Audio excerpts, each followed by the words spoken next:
பயணம் தேர்தல் பயணம் தேர்தல் பயணம். வணக்கம். நியூஸ் தமிழின் தேர்தல் பயணம் நிகழ்ச்சி தொடங்குகிறது. தேர்தல் பயணம் நிகழ்ச்சியிலே இது பொலிட்டிக்கல் மாஸ் நிகழ்ச்சி. இந்த நிகழ்ச்சியை நாங்கள் திருவள்ளூர் மாவட்டத்தில் தொடங்கி கன்னியாகுமரி மாவட்டம் வரை பல்வேறு மாவட்டங்களுக்கு சென்று கொண்டிருக்கின்றோம். இந்த நிகழ்ச்சியினுடைய நோக்கம் என்னவென்றால், ஒவ்வொரு மாவட்டத்திலும் மக்களுடைய எதிர்பார்ப்பு என்ன, அதே போல ஆட்சியாளர்கள் என்ன செய்திருக்கிறார்கள், என்ன செய்ய வேண்டும் என்பது குறித்து ஒரு விளக்குவதற்கான, மக்களுடைய கருத்துக்களை தெளிவுபடுத்துவதற்கான அல்லது கேட்டு அதை ஆட்சியாளர்களுக்கு தெரியப்படுத்துவதற்கான ஒரு விவாத களமாக இதனை நாங்கள் மாற்றியிருக்கின்றோம்.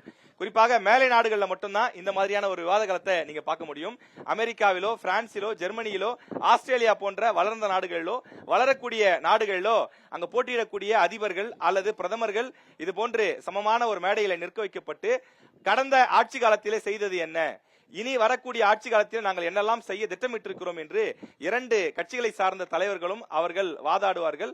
அதனை பார்த்து, அந்த விவாதத்தை பார்த்து மக்கள் ஒரு தெளிவடைந்து அதை வைத்து வாக்களிப்பார்கள். அப்படிப்பட்ட ஒரு சீரிய முயற்சியை, ஒரு நல்ல முயற்சியை நாம் தமிழ்நாட்டிலே ஒவ்வொரு மாவட்டத்திலும் மேற்கொள்ள வேண்டும் என்ற உன்னதமான நோக்கத்தின் அடிப்படையிலே தான் ஒரு ஆரோக்கியமான விவாத களமாக இந்த விவாத மேடை அமைக்கப்பட்டிருக்கின்றது.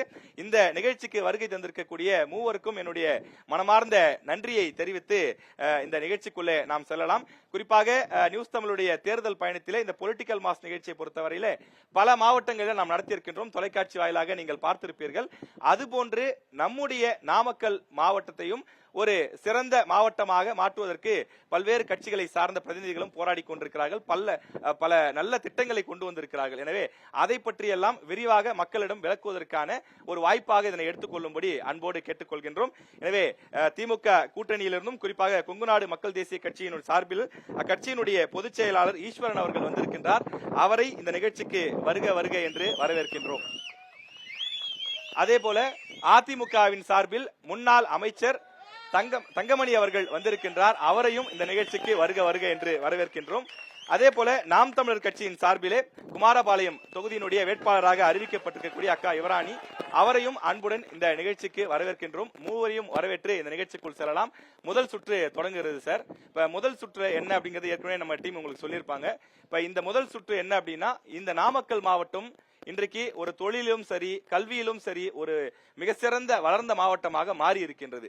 அப்படி இந்த மாவட்டம் மாறி இருக்கிறது சொன்னால் அதற்கு கொங்குநாடு மக்கள் தேசிய கட்சி எந்த அளவுக்கு தேவையான நடவடிக்கைகளை எடுத்திருக்கிறது, அல்லது நீங்கள் கூட்டணியில் இருக்கக்கூடிய மற்ற கட்சிகள் திமுக உட்பட என்னென்ன விஷயங்களை செய்திருக்கிறார்கள் என்பதை நாங்கள் செய்ததனால்தான் இன்றைக்கு இந்த மாவட்டம் இவ்வளவு வளர்ச்சி அடைந்திருக்கிறது என்று நீங்கள் எப்படி அதை நியாயப்படுத்துவீர்கள்? நீங்கள் தொடரலாம் சார்.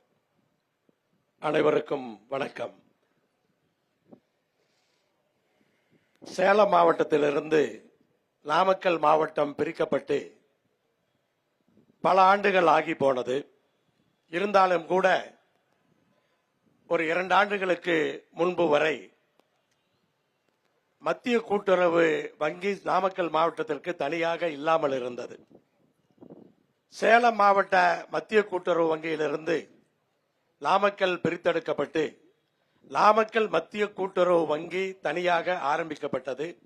இது பல தலைமுறைகளாக நடத்த முடியாத விஷயமாக இது இருந்தது. இதை நான் ஒரு மிகப்பெரிய சாதனையாக இன்றைக்கு நான் பார்க்கின்றேன். அந்த வங்கி இன்றைக்கு மிகச்சிறப்பாக இன்றைக்கு இயங்கிக் கொண்டிருக்கிறது. அதே போல பார்த்தீர்கள் என்று சொன்னால், இங்கே நாமக்கல்லிலே எக்ஸ்பிரஸ் ரயில்கள் எதுவும் நிற்காத ஒரு சூழல் இருந்தது. இன்றைக்கு இந்த காலத்திலே, இந்த 5 ஆண்டுகளிலே எங்களுடைய நாடாளுமன்ற உறுப்பினர்கள் மூலமாக 5 எக்ஸ்பிரஸ் ரயில்கள் நாமக்கல்லிலே இன்றைக்கு இங்கிருக்கிற பயணிகளை ஏற்றி செல்லுகிறார்கள். அப்படிப்பட்ட ஒரு மிகப்பெரிய சாதனையாக அதை நாம் இன்றைக்கு பார்க்கின்றோம். அதே போல சர்க்கரை ஆலை, மோகனூரில் இருந்த சர்க்கரை ஆலை சேலம் சர்க்கரை ஆலை என்றே அழைக்கப்பட்டது. சேலமிலிருந்து நாமக்கல் பிரிக்கப்பட்ட பின்னாலும் பல தலைமுறைகளாக அது சேலம் சர்க்கரை ஆலை என்றே அழைக்கப்பட்டது. ஆனால் மோகனூரில் இருந்தது. அந்த பெயரை மாற்றுவதற்கு யாரும் முன்வரவில்லை. ஆனால் இப்பொழுது அந்த மோகனூரில் இருக்கிற சர்க்கரை ஆலைக்கு சேலம் என்ற பெயரை எடுத்துவிட்டு மோகனூர் சர்க்கரை ஆலை என்று அரசாங்கம் பெயர் சூட்டி இருக்கிறது. அது பல சிக்கல்கள் என்று சொல்லப்பட்டாலும் இன்றைக்கு அது நடைமுறை சாத்தியமாக இப்படி மாறி இருக்கின்றது. அதே போல இங்க இருக்கிற நைனாமலை நைனாமலைக்கு சாலை என்பது ஒரு கனவு. அப்படிப்பட்ட ஒரு கனவை 30 கோடி ரூபாய் செலவிலே இன்றைக்கு அரசு உத்தரவிட்டு இன்றைக்கு அந்த சாலை இன்றைக்கு பணிகள் நடந்து கொண்டிருக்கின்றன. இப்படி நாமக்கல்லுக்கு அதே போல நீங்க திருச்செங்கோடு எடுத்துக்கொண்டாலும் கூட திருச்செங்கோட்டிலே திருச்செங்கோடு சட்டமன்ற தொகுதிக்கு உட்பட்டு வையப்பமலை இருக்கிறது. வையப்பமலைக்கு சாலை வேண்டும் என்பது ஒரு 50 ஆண்டுகள் கனவு. இதுவரைக்கும் அந்த சாலை வருவதை பற்றி யாருமே யோசித்து பார்த்ததே கிடையாது. இன்றைக்கு அந்த சாலையை அந்த பணிகளை ஆரம்பித்து இன்றைக்கு காலையிலே முதலமைச்சர் அவர்கள் அந்த சாலையை திறந்து வைத்திருக்கிறார். நாங்கள் எல்லாம் சாலை மூலமாக மேலே இருக்கிற முருகனை தரிசித்து விட்டு வந்திருக்கிறோம். அதே போல திருச்செங்கோட்டுக்கு ஆர்ட்ஸ் காலேஜ் என்பது ஒரு 50 ஆண்டு கால கனவு. அது ஒரு 50 ஆண்டு கால கனவு. தொடர்ந்து பல கோரிக்கைகள் வைக்கப்பட்டாலும் திருச்செங்கோட்டுக்கு அரசு அந்த கலை கல்லூரி என்பது இல்லாத ஒரு சூழலே இருந்தது. அது இன்றைக்கு கொண்டு வரப்பட்டு இருக்கிறது. அதையும் ஒரு மிகப்பெரிய சாதனையாக நான் இன்றைக்கு பார்க்கின்றேன். அதே போல நாமக்கல்லிலே சில இடங்களிலே ஐடிஐ அரசு ஐடிஐ இருந்தாலும் கூட திருச்செங்கோட்டிலே அரசு ஐடிஐ கிடையாது. தொழிற்பயிற்சி கல்வி என்பது அங்கே அந்த இன்ஸ்டிடியூட் கிடையாது. அது இப்பொழுது மல்லசமுத்திரத்துக்கு கொண்டு வரப்பட்டு இன்றைக்கு மல்லசமுத்திரத்திலே அரசு ஐடிஐ இன்றைக்கு இயங்கிக் கொண்டிருக்கிறது. அது ஒரு மிக மகிழ்ச்சியான ஒரு செய்தி. அதே போல பாத்தீங்கன்னு சொன்னா திருச்செங்கோட்டினுடைய அர்த்தநாரீஸ்வரர் கோயிலுக்கு 400 ஆண்டு கால பழமையான தேர். 400 ஆண்டு கால பழமையான தேரை கடந்த 15 ஆண்டுகளாக பிடபிள்யூடியிலிருந்து ஒவ்வொரு ஆண்டும் இது தேரை ஓட்டுவதற்கு சாத்தியமானது அல்ல, இது ரிஸ்க்னு சொல்லி பலமுறை சொல்லியும் கூட அந்த தேர் புதிய தேராக கட்டப்படவில்லை. ஆனால் இப்பொழுது திருச்செங்கோடு அர்த்தநாரீஸ்வரர் கோயிலுக்கான அத்தனை தேர்களையும் இன்றைக்கு புதிய தேர்களாக நாங்கள் இன்றைக்கு கட்டி இருக்கிறோம்.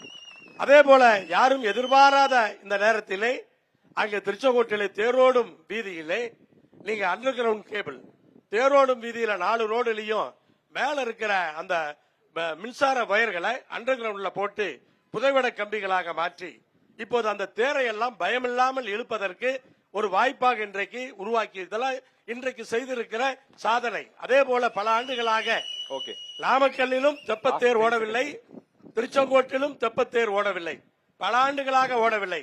ஆனால் இன்றைக்கு நாமக்கல்லிலும் தெப்பத்தேரை ஓட்டி இருக்கிறோம், திருச்செங்கோட்டிலும் தெப்பத்தேர் ஓடிக்கொண்டிருக்கிறது. அதே போல இன்னும் ராசிபுரம். நன்றி.